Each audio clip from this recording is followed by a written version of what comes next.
ഈ കള്ളപ്പണം അതോടൊപ്പം തന്നെ വ്യാജമദ്യം എന്ന് തുടങ്ങി വ്യാജമായ കാര്യങ്ങൾ ചർച്ച ചെയ്യപ്പെടുന്നു. ഒരു മിനിറ്റ് ജിന്നു, ഞാൻ വരാം. പ്രാദേശിക ഈ പാലക്കാട്ട് എന്ന് എം.പി. രാജേഷ് ഇന്ന് പറഞ്ഞു. ഇപ്പൊ കള്ളപ്പണം ചർച്ച ചെയ്യുമ്പോൾ കൊടകര കള്ളപ്പണ കേസുമായി ബന്ധപ്പെട്ട് ഉണ്ടായിരിക്കുന്ന പുതിയ വെളിപ്പെടുത്തലിൽ BJPയുടെ സംസ്ഥാന അധ്യക്ഷൻ തന്നെ അദ്ദേഹത്തെ തന്നെ പ്രതിരോധത്തിലാക്കുന്ന വിവരങ്ങൾ പുറത്തു വരിക.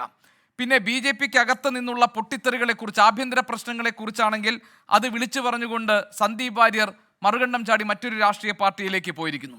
ശോഭാ സുരേന്ദ്രനെ അനുനയിപ്പിച്ച് ഇന്ന് ഈ പരസ്യപ്രചാരണ ദിവസം സ്ഥാനാർത്ഥിക്കൊപ്പം നിർത്താൻ കഴിഞ്ഞെങ്കിലും ഫ്ലക്സ് ബോർഡ് എത്തിയതും ആ ഫ്ലക്സ് ബോർഡ് നശിപ്പിച്ചതുമായി ബന്ധപ്പെട്ട വിവാദങ്ങളും ശോഭാ സുരേന്ദ്രൻ പാലക്കാട്ടുണ്ടായിരുന്ന അതൃപ്തി അടക്കമുള്ള സ്ഥാനാർത്ഥിത്വവുമായി ബന്ധപ്പെട്ട പ്രശ്നങ്ങളിൽ ഒക്കെ അവിടെ കിടക്കുന്നു. അതിന് പുറമെ രാഷ്ട്രീയമായ ആരോപണം, CPM-ഉം BJPയും തമ്മിലുള്ള കൂട്ടുകെട്ടെന്ന ആരോപണം. ഈ കടമ്പകളൊക്കെ കടന്നു വേണ്ടേ കൃഷ്ണകുമാറിന് വിജയത്തിലേക്ക് എത്താൻ? അതിൽ നിങ്ങൾ പാലക്കാട്ടെ വോട്ടർമാർക്ക് മുന്നിൽ എന്ത് പറയും?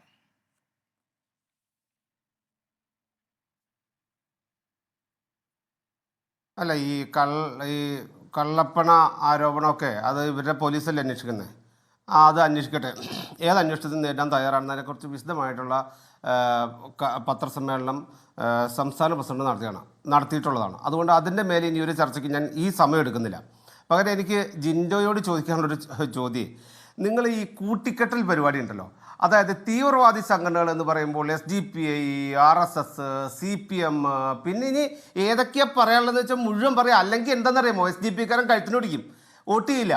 അതുകൊണ്ട് എല്ലാം കൂടെ കൂട്ടിക്കെട്ടുക. അപ്പോൾ അങ്ങനെ സോഫ്റ്റായിട്ട് നിങ്ങൾ എന്നോട് ചോദിക്കുന്ന പ്രൊഫസർ ജോസഫ് സാറിൻ്റെ കൈവെട്ടിയ സംഘടനയുടെ രാഷ്ട്രീയ പ്രസ്ഥാനത്തോട് നിങ്ങൾ യോജിപ്പാണോ പ്രകടിപ്പിക്കുന്നത്? നിങ്ങളുടെ ഇരട്ടത്താപ്പ് ഞങ്ങൾക്കറിയാം. കാരണം കോഴിക്കോട് നിങ്ങൾ ഇസ്രായേൽ വിരുദ്ധ പരിപാടി നടത്തുകയും അത് കോട്ടയത്ത് നടത്താതിരിക്കുകയും കൊച്ചിയിൽ നടത്താതിരിക്കുകയും ചെയ്യുന്ന ഇരട്ടത്താപ്പുണ്ടല്ലോ, ആ ഇരട്ടത്താപ്പ് ഞങ്ങൾക്കറിയാം.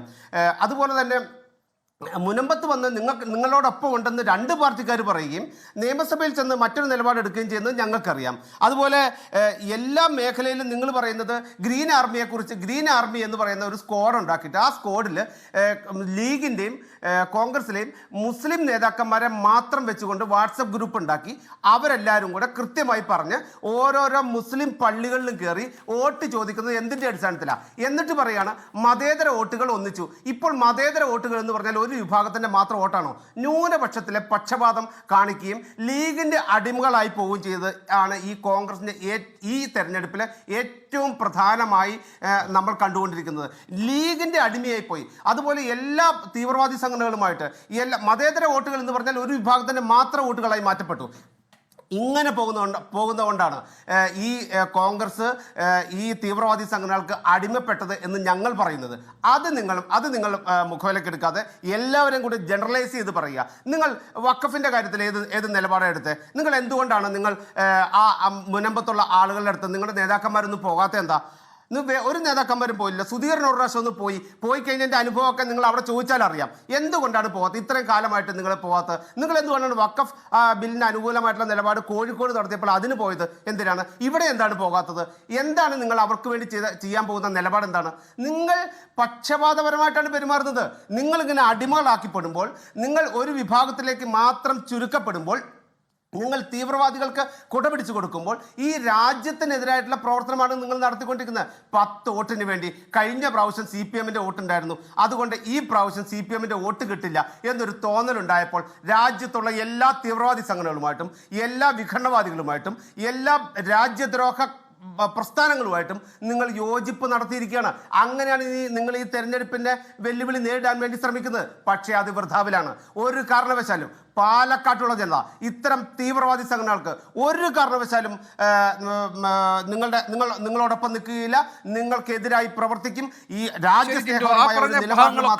പക്ഷേ ഈ സാധാരണക്കാരുടെ ജീവിതത്തെ, ദൈനംദിന ജീവിതത്തെ ദുസ്സഹമാക്കുന്ന വിലക്കയറ്റം പോലെയുള്ള പ്രശ്നങ്ങളിൽ സംസ്ഥാന സർക്കാരിനെ പ്രതിക്കൂട്ടിൽ നിർത്തിക്കൊണ്ടാണ് ജിൻഡോ ജോൺ സംസാരിച്ചത്.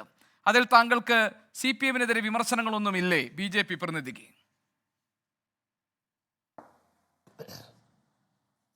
അല്ല, സി പി എമ്മിനെതിരെയുള്ള ഈ നാട്ടുകാർക്ക് ഇവിടെ തൊഴിലെടുക്കുന്ന ആളുകൾക്ക് അവർ ഈ പല പ്രശ്നങ്ങളും ചർച്ച ചെയ്യുന്ന സമയത്ത് അവരെന്താ പറയുക, അവർ ആഗോള ഇൻഡെക്സ് എടുക്കും.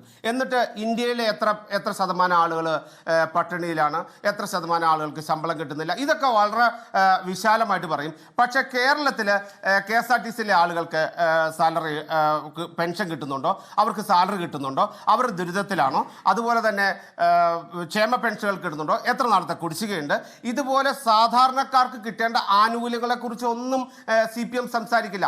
CPMനെ കുറിച്ച് കൂടുതൽ പ്രതിപാദിപ്പിക്കാത്തതിന്റെ കാരണം CPM എന്ന് പറയുന്ന കക്ഷി ഈ തെരഞ്ഞെടുപ്പിൽ ഒരു ഘടകമേയല്ല.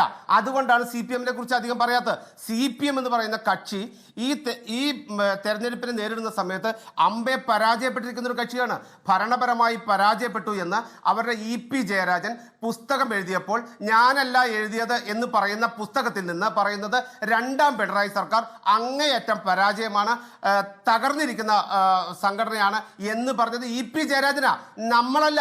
അത് ഈ പരിസരത്ത് ഉള്ളിടത്തോളം കാലം അതിനെ പ്രത്യേകിച്ച് എടുത്ത് പറയേണ്ട കാര്യമില്ല. പാലക്കാട്ട് മത്സരത്തിൽ CPM ഒരു ഘടകമേ അല്ല, കോൺഗ്രസും BJPയും തമ്മിലാണ് മത്സരം. അതുകൊണ്ട് തന്നെ ഈ പോരാട്ടത്തിൽ BJP ശക്തമായ മറുപടി കാണും. നടത്തും, BJP